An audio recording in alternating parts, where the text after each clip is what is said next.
Released in South Korea on February 17, 2016, the film DONGJU, The Portrait of a Poet, follows the life of a young and now famous poet, DONGJU, who is imprisoned by the Japanese government during their imperialistic rule over Korea. Directed by Lee Jonik, best known for directing and producing The King and the Clown, the film is a true masterpiece. It focuses on the side of the Korean independence movement that is often overshadowed by more violent methods of resistance, but one that nonetheless had a long-lasting impact in Korean culture.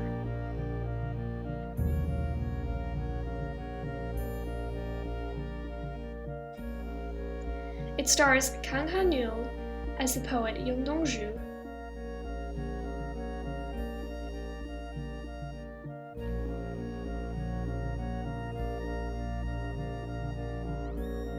Park Jung-min as DONGJU's more aggressive and outspoken friend and cousin DONGJU,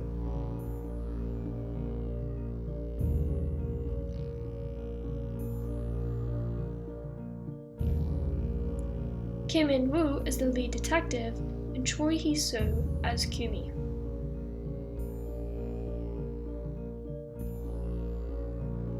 DONGJU was born on December 30th, 1917, and passed away at the young age of 27 on February 16, 1945. He began writing poetry at a young age and was unable to publish his poetry early on because of Japanese censorship. After studying at what is now known as Yonsei University, he went to Japan to study literature and was soon after arrested and imprisoned.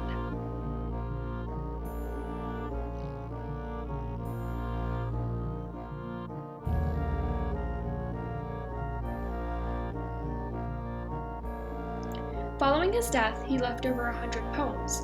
His work titled The Sky, the Wind, the Stars, and the Poem was published following his death during his time imprisoned. However, his work wasn't widely accessed until after Korea gained independence due to Japan's restriction of the usage of the Korean language during their occupation. His poetry notably includes reflections and disapproval of Japanese colonialism. Its long-lasting impact is rooted in its ability to capture the pain that Korea and its people faced while being oppressed.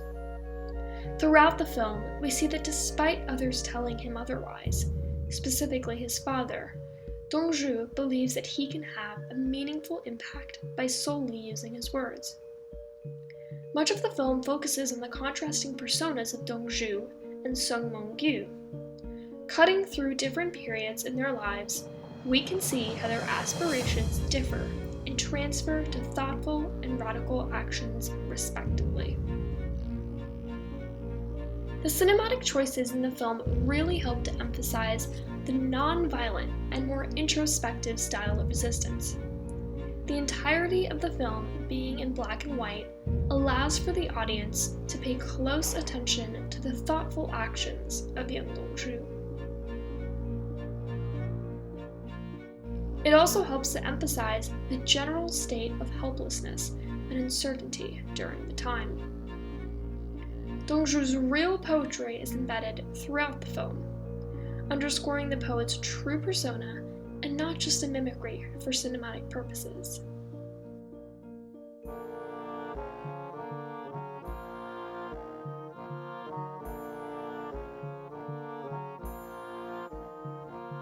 The Portrait of a Poet is a must-see for those who want to gain a less common perspective on the Korean independence movement and learn more about the life of the talented young DONGJU. He once said that poetry is also good enough to express your ideas. When it uncovers the truth living in people's hearts, literature gains power, and that power gathered together can change the world. The Young DONGJU Literature House, located in Seoul, features exhibits about his life.